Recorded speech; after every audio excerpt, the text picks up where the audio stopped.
I'm on, Jen. There we are. I see you, and we are already live, David. So thank you. Sorry about that. No Snafu. problem. No problem. Appreciate your time. So, David, I already gave a little bit of introduction. People are here to hear about your book, Woke Anti-Semitism. And as I mentioned in the introduction, the purpose of the lab is really to have for someone who has some knowledge to share on liberal values. So with you and your book, Woke Anti-Semitism, and then for people to join in the conversation and to ask you questions. And for people who are, I mentioned this before, but as we're kind of starting up again, for people who signed into Circle, you can ask questions. There's a little chat box icon down on your should be your right hand side. And if you're watching without joining Circle, we invite you to join us so that you can join in the conversation. And with that said, then David, I am going to hand it over to you to tell us a little bit more about your book, Woke Anti-Semitism. And actually, let me also say, I did not introduce you as the founder of the Jewish Institute for Liberal Values and the co-founder of the Institute for Liberal Values. So again, thank you, David, for your time. Thank you, and sorry about the tech snafu. So I've been in the Jewish world my entire life. I've been mostly on the center-left side of things, pushing, various issues like immigrant rights and healthcare reform and criminal justice reform and the like. And I've also been observing, as somebody who's sort of a center-left liberal by nature, a shift in ideological attitude on my own backyard. I can go back to 2001, where I warned some of my colleagues at American Jewish organizations that a new ideology was sort of setting in the discourse among civil rights organizations that held America to be a pervasively white supremacist country, and that I thought it was highly problematic for us to be involved in such circles, and that we should push back against that narrative.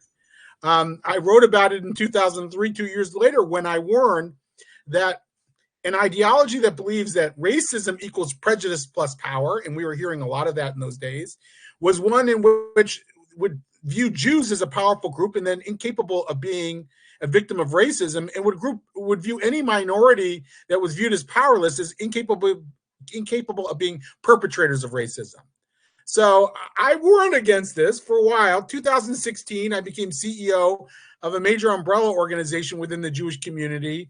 And on the first day, I warned against this phenomenon called intersectionality that at that time no one had ever heard of. And I understood that there was a definition of intersectionality that might not have been as problematic. But what people were doing is they were using that phrase, that word intersectionality, as a justification to connect very disconnected causes. So in other words, they were connecting the Black Lives Matter movement with the sex violence movement, with the immigrant rights movement, with the climate change movement, and with the Palestinian solidarity movement. And I warned that if people were seeing all those groups as united by their oppression, they would view the Jewish community as being one of the oppressors, as part of the oppressor class. Again, it caused an uproar at that time, and I think there were 9 opinion pieces written in opposition to that op-ed that I had written on my first day of my job in that job. So you can imagine how it went from there. It was really 5 years later, after doing that work, that I realized that really the progressive space was changing in a fundamental way, in a way that I couldn't no longer reconcile myself to. That, in the post-George Floyd moment, anti-racism set in. We didn't even debate anti-racism in the way that we debated other issues. The Jewish community organizations like the one I ran debated everything. Every dot on an I, every crossing of a T we debated. And we didn't debate major concepts like equity. And I thought, this is a problem. And I warned that this is not necessarily how we understand the notion of equality, and we should be willing to discuss these issues openly, yet you couldn't do it. So I left in February 2021, and I started the Jewish Institute for Liberal Values shortly thereafter. We launched in May 2021 with a letter that I wrote with Barry Weiss and Brett Stevens and Rabbi David Wolpe and others. And sorry for my dog in the background. He's providing us entertainment. Yes, he is. He's providing the background music. It was meant, and it warned 2 things. It warned that there was an illiberal ideology that was afoot in society that was bad for America, that ran up against our own liberal values as Americans, but also was bad for the Jewish community in particular, because it would view us as part of an oppressor class. And it drew on various conspiracy theories about Jewish power and control that have been around a long time, but slotted it into a progressive matrix. And I worried about that. And I worried about why there was a shift in attitudes toward Israel that was clearly happening at the time. In fact, in May 2021, there was a major Israeli counteroffensive against rockets that were being fired into Israel. And it was very clear to me, who had been following this conflict for many years, that this conflict was viewed differently than previous conflicts because the ideological environment in the United States has changed. And increasing numbers of people viewed the world, everything, through this oppressor-oppressed lens. And so I warned again then, along with others, that we needed to fight back. And it was really October 7th. I wrote a book called Woke Antisemitism, How a Progressive Ideology Harms Jews, that came out in October 2022. And just a year after my book came out, of course, it was October 7th. And at that point, many of the people who had sort of tried to sideline me, who thought of me as a heretic for calling out this oppressed oppressor ideology, now understood that maybe I had a point. So now the task has changed. I don't have to fight my way into the conversation in the same way I did before.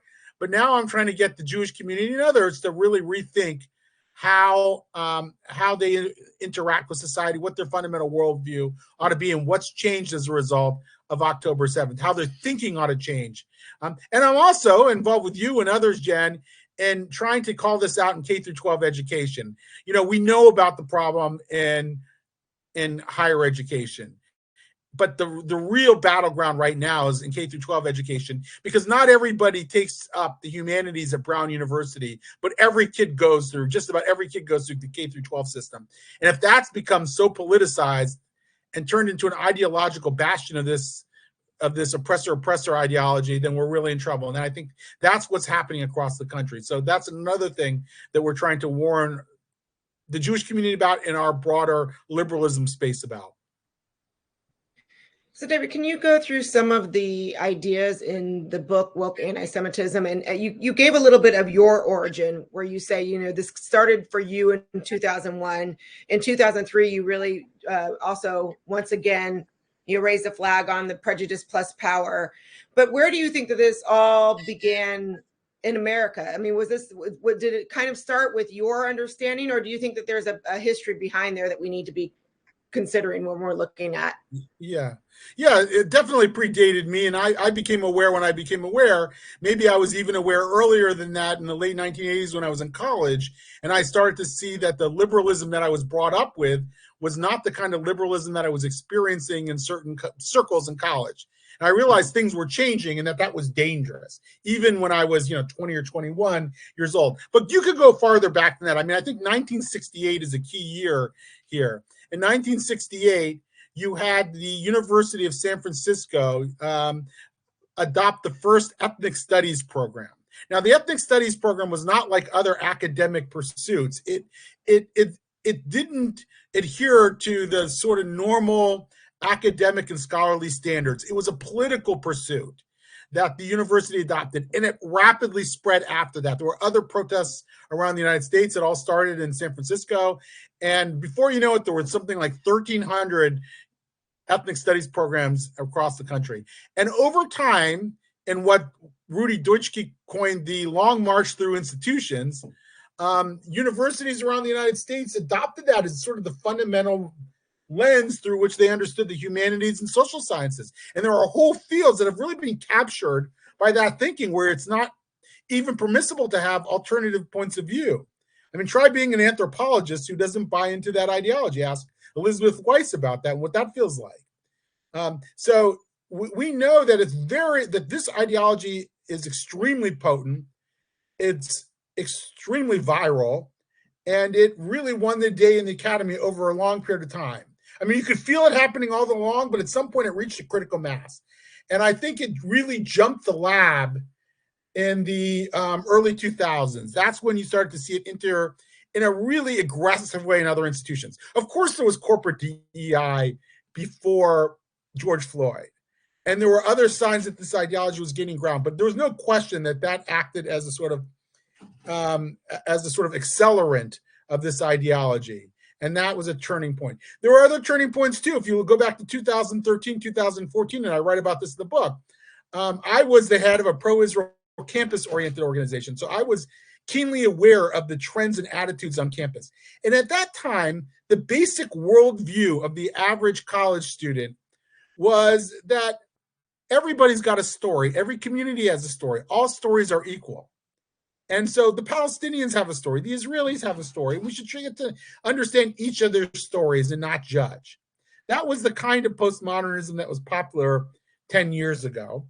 And we thought we could work with it. I mean, it was sort of vacuous, but we thought we could work with it. It wasn't lethal. It wasn't aggressive in the same way as what we're seeing now.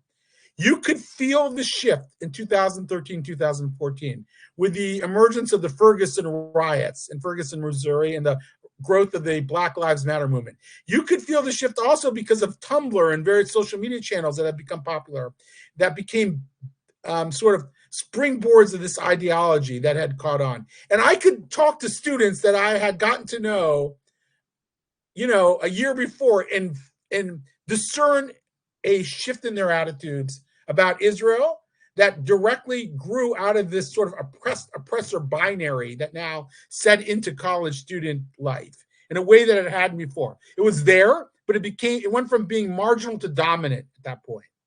And I think those are some of the key turning points in this ideology that explain why we are where we are today. Now, I'd argue that there's been a backlash, that we're seeing a backlash, but two things are happening at once right now, in my view. One is that there's a backlash, and it's easier now to push back against this ideology than, Jen, when you and I were trying to, found the Institute for Liberal Values and some of these other institutions. So it's easier now. But secondly, that certain institutions are doubling down on it at the same time, and it's becoming more ingrained. So K through 12 education now is doubling down on this ideology, and it's spreading in places where it's strongest. So I think it's getting better and worse at the same time, which is quite a challenge to navigate. Helen Pluckrose said something yesterday in a panel discussion that we had with her on, when you see power is weakening, you see that backlash, and you see that's where you see kind of the death throes. And so things get a little bit more violent or a little bit more aggressive. I mean, I'm not sure if that's what you're seeing, but I've got a couple questions in here. Let me move on to kind of my other train of thought here with ethnic studies. One of the things that I'm seeing is, again, this backlash where DEI is perhaps moving out of the mainstream. But what my concern is, I know one of your concerns is this idea around ethnic studies. And what I think is some people do not make that tie between DEI, decolonialization, some of these postmodern studies, and ethnic studies. They don't see the overlap between the two. So I guess there were two questions in there. The first is, do you see there's a backlash, and maybe now are you worried that we're going to see something more forceful in these death throes, if we're even in the death throes, if you would say? And what do you think about ethnic studies? Does this kind of fit into the backlash, or is this kind of where it's coming in, behind the scenes? Yeah. So I think that there are sort of distinct but overlapping camps within the sort of progressive ideological left. I think there's sort of a soft DEI camp, which loosely buys into the oppressor binary, but at the same time is not trying to overthrow the American system. In some ways it's profoundly capitalist. It's trying to sort of become it's trying to integrate itself into our understanding of capitalism, and that's why a lot of corporations buy into it. There's another camp that has, I think, influenced the softer camp. It's this hard left-wing camp. These are the decolonizer. I call it the decolonizer camp. I think it's extremely aggressive. I think it is fundamentally hostile to, the American idea. And I think it has been much more influential than anybody would have guessed.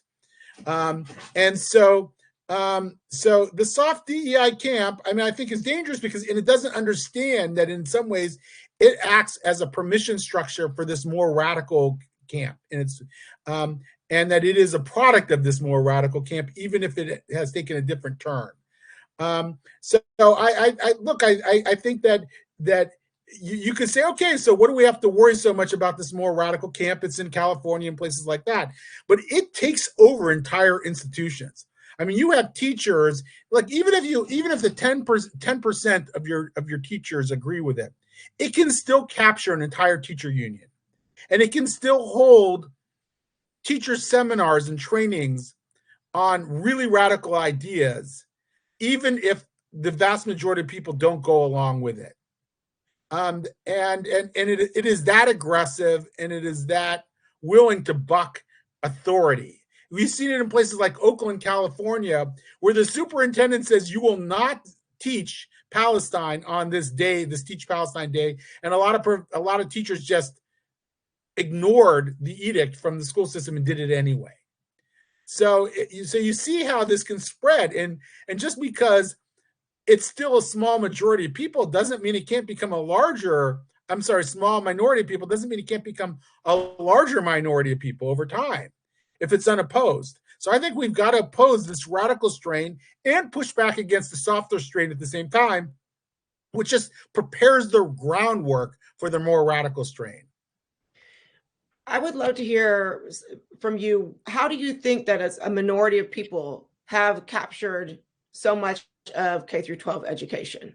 I mean, we've seen this minority pretty much play into almost all ethnic studies in California. How's that even possible? Yeah. So first of all, sometimes they're very good at hiding their true intent. So they talk about ethnic studies. I mean, if you told me, about ethnic studies, someone had told me about that several years ago, I would have think, oh, it's about other ethnic communities. I wouldn't understand immediately that it's actually about power and about white supremacy and quote unquote critical consciousness. So it uses a Trojan horse to advance its aims. It uses language that people have a vague understanding of to actually push a much more aggressive agenda. So, most people believe that there are oppressors in the world, and most people believe that they're oppressed in the world. We also believe that life can be complicated as well, and it doesn't explain everything. These are people who say, well, of course there's oppression. You agree there's oppression, right? And once you stipulate that there is such a thing as oppression, and any reasonable person would, now all of a sudden you're playing on their field. So of course we're just teaching that, but they're telling you exactly who the oppressors are.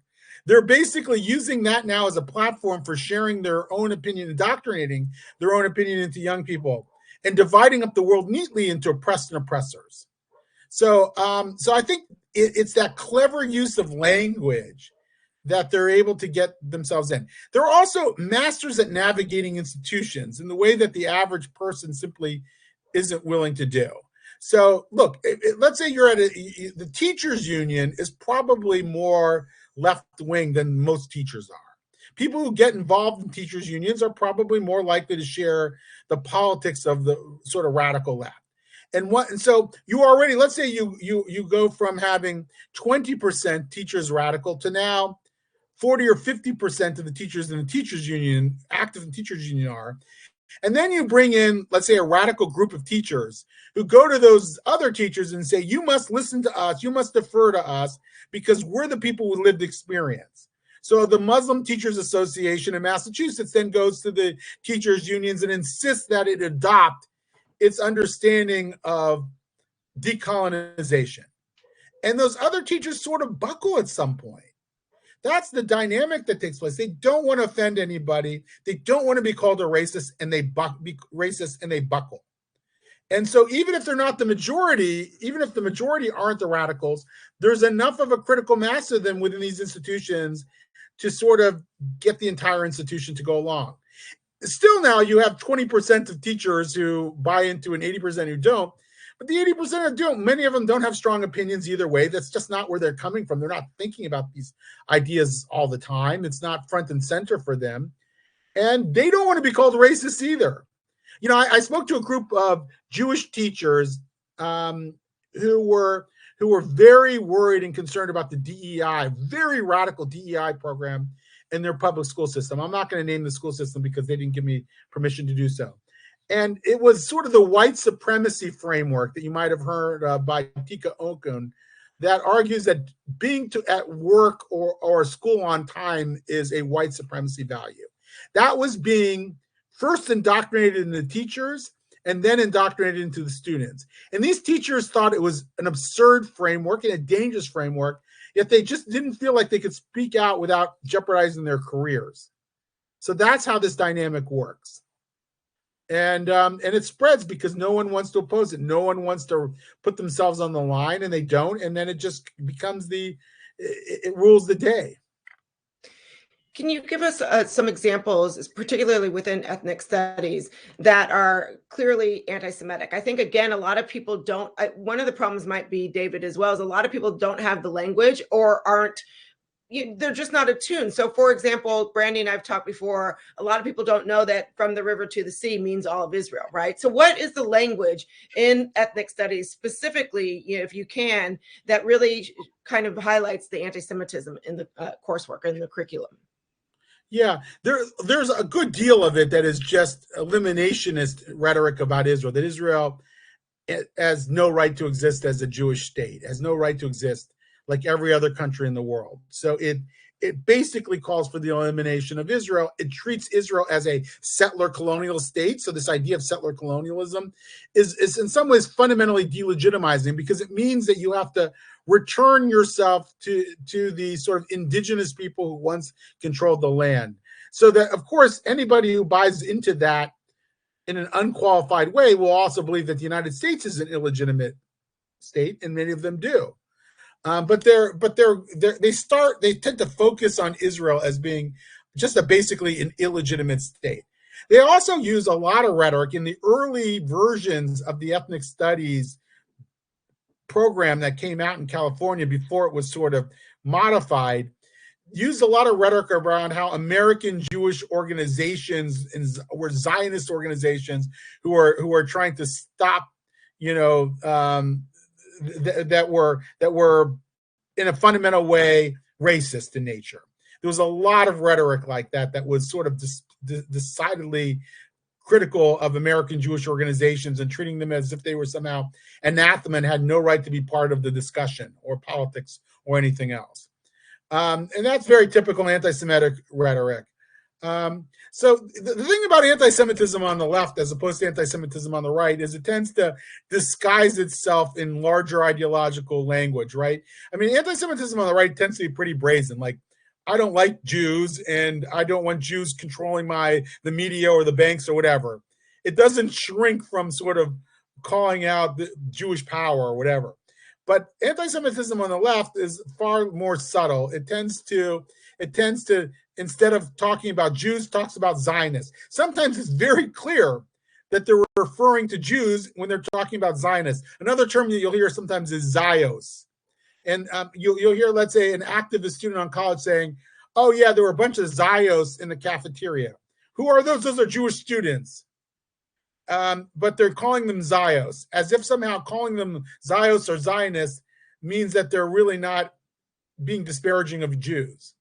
And there are gray areas, too, about whether or not something that is hypercritical or demonizing of Israel is actually anti-Semitism. I mean, there's debates to be had there. And I'm not claiming that everybody who asserts that a harsh criticism of Israel's anti-Semitism is on target. I think we have to be careful about that. But we know that that this delegitimizing rhetoric that's applied to no other country in the world except for Israel can be profoundly, it seems to single out Jews in the Jewish state. I mean, to me, that's the only explanation. And that's why I think it's generally proper to call the phenomena of anti-Zionism a form of anti-Semitism.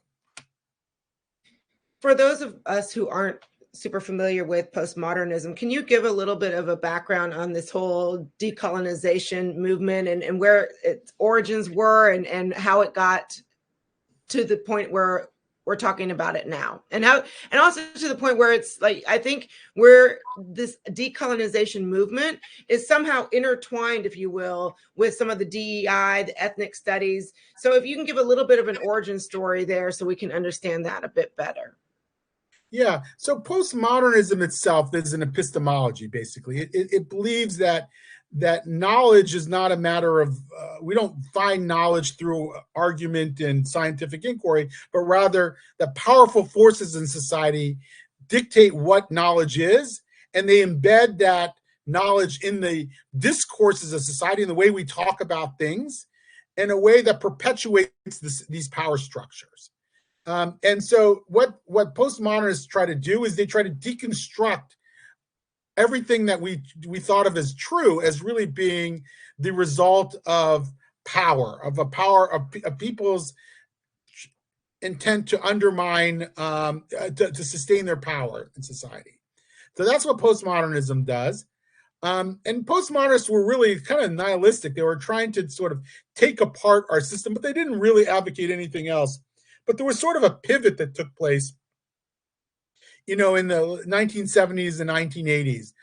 Post-colonialism drew a lot on postmodernist thought. People like Edward Said, who's a literary critic, an Palestinian American literary critic, started to posit that the West, the Western world, or you could call it the global North, were using we're creating notions of the global South, and particularly the Orient or the Middle Eastern world, that was meant to sort of as an act of intellectual imperialism, to keep, so that it would justify the use of violence and justify the use of colonialism against these people. So we were talking about them in a way, the discourses, right? We're talking about the people of the Near East in ways that was meant to say they're primitive, so therefore we can go ahead and conquer them. That's what post-colonial ideology did, and it spread rapidly. Edward Said's book Orientalism was probably the most important, impactful academic book for decades, and it continues to resound in many academic circles. And at the same time, I think it's important to understand another related phenomenon. In the late 1960s, same time postmodernist philosophy became dominant, or started to become dominant, the Soviet Union was trying to discredit Zionism because it was worried that Jews of the Soviet Union were starting to relate to Israel in ways that were dangerous to the Soviet Union, and they created a new field called Zionology. And the goal was to discredit Zionism both in the Soviet Union and among Soviet Jews, but in the larger world. And in 1975, the United Nations adopted the Zionism is Racism resolution that was eventually repealed in the early 1990s. But what it did is it got the entire network of NGOs and the broader UN community behind this idea that Zionism, the national liberation movement of the Jewish people, is inherently racist. Nobody else's national movement was, just the Jewish people's national movement. That put Zionism front and center of the post-colonial narrative, and we've never been able to shake it off. So when a lot of times when people are pushing post-colonialism, they use Zionism as the sort of paradigmatic example of post-colonialism, even though obviously it's not. I mean, the Jews didn't come in and colonize. They were victims of colonization, but never mind. That's how they've been able to position it. Another interesting phenomenon that's related is that a lot of fields like social work and psychology and others talk about decolonizing. So you might have heard people talk about decolonizing social work. And that uses the same language, but it's not, of course, that that the British or the French or the Italians have conquered the field of social work. What they're arguing is that Western imperialist values continue to dominate fields like social work, and decolonizing social work means stop treating your clients like they're sick or that they're maladapted, but rather tell them that they're victims of the system so that they can fight back against the oppression that's really holding them down. So that's what decolonization can mean as well, not only applied globally, but even applied domestically in that way. I want to remind anyone else who has questions for David that they can put that in the chat. But David, I want to move, with no other questions yet, I want to move on to what you're seeing with a lot of the Palestinian protests now. What do you think the biggest misunderstanding is within the Palestinian movement, but also maybe within the Jewish movement, that is where people are speaking across each other and we're not coming to a solution? And what could a solution be? Yeah. So look, I mean, students have the right to protest in public universities. And, I think it's perfectly appropriate for a university president to do everything that they can to allow students to protest and exercise their free speech, even in private universities. I think we want free speech climates in private universities and public universities. Yet what they allowed were encampments. Encampments where students were able to put down tents and take over large swaths of campus. And what that did is it empowered radicals to sort of control these encampments. So they were called liberated zones. And very often they were controlled not by student activists, but by outsiders, anarchists, the kind of people who controlled like the Seattle liberated zones, and also radical Hamas supporters, very often from outside the campus, became directly involved in it, were more likely to be violent and aggressive and prevent classes from happening and shouting down Jewish students and engaging in acts of violence and the like. So I think that's what happened. And I think university presidents, in the name of free speech, sort of allowed that to come. They didn't want to send in the police to disrupt them. They didn't want to threaten the expulsion of these students, which would have probably got a lot of them to go back to class, but that was too heavy-handed. And as a result, they just let them sort of take hold on these campuses for long periods of time. And they got worse and worse until they had no other choice but to try to send in the police to tear them down. And I think that's not free speech. I mean, there's a difference between free speech and conduct, right? Like, it's free speech to go around and yell, from the river to the sea. It's not free speech to go around and prevent people from going to class or prevent people from entering, quote unquote, liberated zone. The other problem that a lot of people in the Jewish community, including me, have with all this is that we know university presidents and universities are hypocrites. That, in other words, they're preventing speech all the time. They have these microaggression policies that will write you up for saying, that we should pull ourselves up by the bootstraps or whatever. That's a microaggression. And if you go through the list of university microaggressions, I mean, it can literally get you kicked off of campus in a lot of places. And so they aggressively intervene in speech all the time, but somehow don't apply that same standard to Jews or to people intervening against Israel. And so it puts people like me in a very terrible bind. On the one hand, I'm a free speecher. I want campuses to be bastions of free speech, but I also believe in a very key liberal value that we also have to take seriously, called equal protection. That is, that our laws should be applied and our rules should be applied equally, regardless of race, regardless of gender, and the like. And so if a college is going to have a policy that's restrictive of speech, except when it comes to anti-Jewish speech, then that's a problem. And that's a violation of my equal rights. Then the college is not engaging in equal protection of its Jewish students and therefore merits a lawsuit. I'm not happy with that because I want colleges to become bastions of free speech as they're meant to be, but they're not very often. So where does that leave me? Do I go for equal protection or do I go for free speech? And so I think that's where a lot of this is. Look, you asked about how do we resolve this. Students in the United States are not going to resolve the Arab-Israel conflict. It's been going on for a very long time. And there are, and I could give you my theory as to why there's a conflict. I think ultimately I'd love to see, 2 states for 2 people. But I understand, as many Israelis are saying right now, that a Palestinian state would probably eventually become controlled by Hamas and be used to target the Jewish state, just like the Hamas-controlled state in Gaza became. So I think that there's a reason to be skeptical about the feasibility of 2-state solution right now. And that doesn't solve the problem. I don't have a solution to the problem, but I'm not sure that 2 states for 2 peoples right now in this moment is the solution. I do know that students and faculty at Harvard are not going to solve it, though. That I do know. So as we see potentially, possibly, this wane in DEI, do you see that also affecting what you're seeing, the rise in anti-Semitism that you've seen? Do you see that perhaps on the wane as well, going along the wayside with DEI, or is it just ramping up? Yeah. So first of all, I'm not sure DEI is. I think DEI is in the process of being challenged, particularly in red states, and I think and in corporations. You can.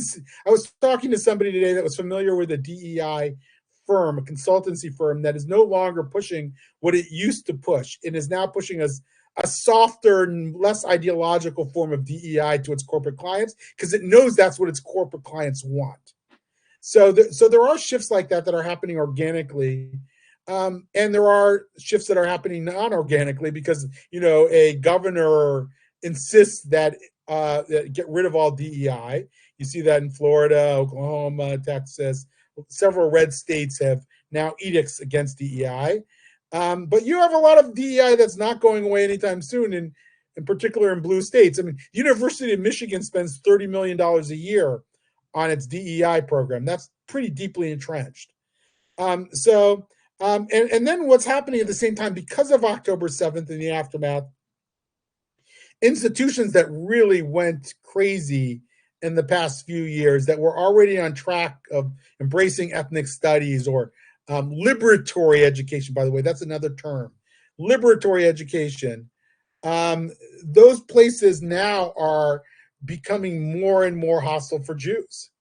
So, I mean, this is an all-time high. Like there are more. There was an article in the New York Times today about Jewish students, being cut out of their sororities, being cut out of WhatsApp groups on campus because they're perceived as Zionists, or people assume that they're Zionists because they're Jewish, or because they are Zionists and Jewish. And so I feel like this is a very challenging moment for the Jewish community, particularly if you don't have to be a big fan of the current Israeli government. You just support Israel. You think that Israel is has every right to exist. Even that can put you at odds with your classmates, can put you at odds with faculty. And there's a hostile environment for a lot of Jewish students in a lot of places around the country. So we feel like and if you ask me, the solution is not going to be, there's no quick fix to that either, just like there's no quick fix to the Israeli-Arab conflict. Ultimately, we're going to have to restore American and Western values to our institutions. To me, that's the long-term solution, is fighting the longer fight against radicalism and the oppressed-oppressor binary and reclaim the liberal values of institutions around the United States, particularly in higher education and K through 12. So in your book, what is your biggest worry or what is, I guess, what is your biggest concern that people in the Jewish community just aren't getting? What do they need to get? And what can they do outside of educating themselves to help to turn back this tide of anti-Semitism? Yeah. So, as I said before, when I started in this work, I was sort of marginalized by people saying, oh, he's going to upset too many people, that, we should accept DEI and the like. After October 7th, there were a lot of people in the Jewish community who would say, okay, maybe Bernstein and others like him have a point, and maybe we have to start to listen. And so I'm having those conversations. The problem is that some of those same people, once they sort of venture out there a little bit to, let's say, challenge the radical DEI program in the schools, get shot down very quickly. And they get a sense that if they move forward on that sort of DEI critical front, that they're going to lose their relationships with civil rights organizations. They're going to be viewed as hostile by their local and state governments. These are people who mostly live in blue states, by the way, and they feel like the deck is sort of stacked against them, and they're scared of losing their social capital in society. That's what's happening now. So there's this sort of risk-averse dynamic that's set in. I'll go. Let me just give you an example of this, Jen. If I go speak about this to a Jewish group, a mainstream Jewish group, this is how it typically goes. The director of the office introduces me. They say, David is about to say things that you might find offensive or dangerous or whatever. Now, by the way, no other speaker has ever been introduced in that way, right? Just me. And then what happens is that we go around the room and everybody basically agrees with me in this room. And then we get to the one person that they were most worried about. Maybe it's a progressive activist who's a partner at a law firm. And that person then looks up and says, I don't know who I am anymore. I don't know where I fit into society. I used to think that these were my friends, and now they're denying that Israeli women were raped by Hamas on October 7th. I don't know what's going on here. And so there are many people of them, among the most committed American Jews, are deeply confused and in a process of a sort of intellectual transition. But the organizations that represent them very often are stuck in the old paradigm. They know it's a problem, but they're not willing to chance it. That's where we are today, in my view, in the Jewish community. Can you trace for me a little bit the history of, you talk about how influential the Jews were in particularly the civil rights movement, and how there was that at that time an identification of, kind of this oppressor oppressed identification, but the Jews really worked together in the civil rights movement because of past oppressions. And now the labels have shifted to where the Jews are now white supremacists, white adjacent, or oppressors. Where did that transition happen? Yeah, so a lot of what we're dealing with now is sort of an outgrowth of what took place in the 1960s. The early phases of the civil rights movement were about colorblindness and the content of one's character. And as time went on, there was sort of a backlash against that. And the dominant form of civil rights became sort of the Black Power movement under Malcolm X. Jews and whites were booted from the Student Nonviolent Committee in the late 1960s. I think it also happened in 1968, if I'm not mistaken, which was the primary civil rights organization. So you saw a turn in the civil rights community. Now, there always remained a more moderate civil rights camp, groups like the NAACP and the Urban League and the like, Leadership Conference for Civil Rights, were the sort of the moderate Martin Luther King camp of the civil rights movement. And they were in many ways dominant institutions, but there was always a populist backlash, a populist shadow of more radical people who claimed primacy and who believed that the old civil rights movement was outmoded and too conciliatory and too willing to sort of reconcile themselves with white supremacy. And that was always there, but now in the last 10 years or so, that's become dominant.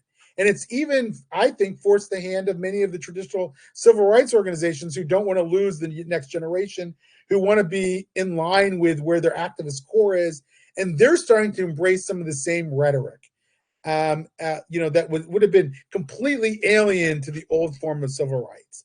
So I think when we talk about civil rights movement today, we're really generally not speaking about the same movement that Jews fell in love with in the early 1960s and helped get off the ground. And that's why it's so confusing, because American Jews desperately want to be part of the community of the good. And the community of good were always the civil rights activists who are trying to make America live up to its own high ideals of equality. But that's not what the new movement is trying to do by and large. And yet we ourselves are stuck in this idea that we've got to reconcile ourselves to the progressive left because it's the same people and the same cause. But it's not the same people and it's not the same cause. So we're close to end now, if anyone wants to ask some questions. But David, like a final question for you, if there are no more questions that come in. What is your biggest concern right now? And what is your biggest inspiration or hope right now as well, with regards to the Jewish movement? Yeah. My biggest concern is that the Jewish community will sort of snap back into its pre-October 7th mindset. That especially if Trump is elected, many will say, well, our biggest threat is coming from the right. And that whatever progress we made in getting American Jews to sort of understand the dangers on the left will fade away in the face of a right-wing challenge. Jews are better able to pick out our enemies on the right than on the left, and have always had sort of a blind spot when it comes to our enemies on the left. That's why so many Jews remain communists even after Stalin had killed millions of people, including hundreds of thousands of Jews. They still couldn't come to the verdict that communism was a grand failure and hostile to the Jewish experience. So Jews have always had this blind spot. My fear is that we'll slip back into that mold. My greatest hope is that, we are seeing a sort of eruption of opposition to this ideological orthodoxy, and that more and more people are challenging DEI. I mean, you had MIT, the first college that banned DEI statements. The Washington Post, which has not been, very, if anything, has been sort of siding with the DEI and with anti-racism and everything it does, came out with an editorial saying that, praising MIT for banning DEI statements. So there is a tide that's turning. And I think some of the traditional liberal institutions in society that were taken over by anti-racism are now in contention again. And we shouldn't be too quick to write them off. We should fight for their hearts and souls. Some are lost, probably. I'm guessing that an ACLU is so far gone that we don't even see its former self in today's ACLU. But I think there are a lot of other institutions that sort of lost their minds for a couple of years that are now saying, well, maybe we need to go back to, our charter, and refine our liberal values. And my hope is that groups like ILV and others will continue to push forward and continue to ensure that our institutions live up to their own highest ideals. That, to me, is our greatest hope. And for the Jewish community, our hopes and our security are pinned to that larger enterprise. We're only safe and secure if America is its best self.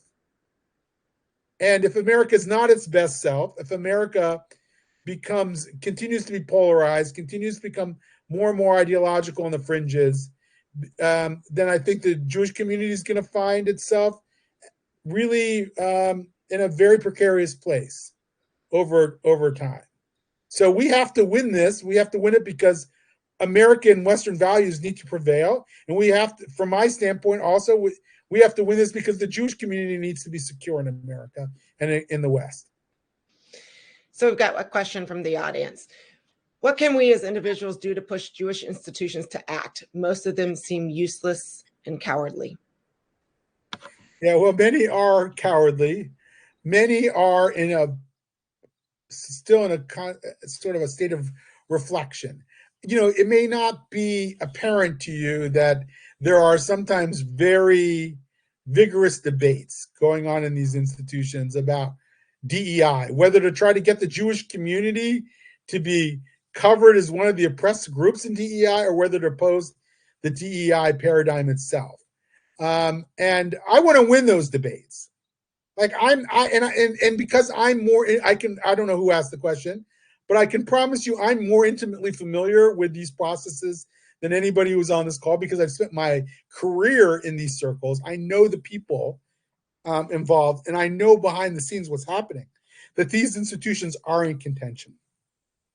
So what you can do if you're Jewish, of course, is tell your institution that you want them to live up to their own ideals and to oppose illiberalism on the left, just as they oppose illiberalism on the right.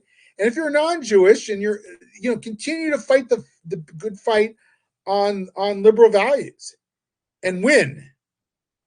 We need you to win. We need the legal profession to return to its liberal values, the medical profession to return to its liberal values. We need to fight for the hearts and souls of these larger institutions. Jews are in every institution that everyone else is. There's a lot of Jewish doctors. There's a lot of Jewish lawyers. There are a lot of Jewish social workers. And if these institutions are all taken over by radicals, and they're certainly in some state of flux in that way, then we're not going to do well, and these institutions themselves will fail. So fight for the larger struggle for liberal values. And if you're Jewish, join me in the fight for Jewish institutional survival as well. One of the favorite quotes that I learned from you, David, and I've mentioned it on several conversations I've had with you, is argument for the sake of heaven. So I think that's a Jewish value. That is. There's a Hebrew word for it. Machloket l'shem shemayim, arguments for the sake of heaven. And it is a core Jewish idea. It grew out of a tradition of argument. If you were a Jewish person part of, let's say, that were studying the Talmud, you would see these vehement arguments with people over some point in the text. I mean, literally someone standing up and shouting at the other person that they're wrong. And if you and you might think, oh my God, these people are being so mean to each other. But actually, that's par for the course. You see it literally every day in one of these sort of institutions, right? And that's part of our tradition. And to me, it's sad to see so many Jewish institutions give that up in the name of anti-racism, and we've got to get it back. And that's the one thing I do tell Jewish audiences consistently is that if we're not debating these issues, if you're scared of debating it, it's not good for us, and it is a corruption of our own values. Well said. Well, if there are no more questions, excuse me, from the audience, David, thank you so much for your time of sharing your book. Again, the book's name is Woke Antisemitism. You can find it pretty much anywhere. And David, have a good evening. You too. Thank you all. Thank you.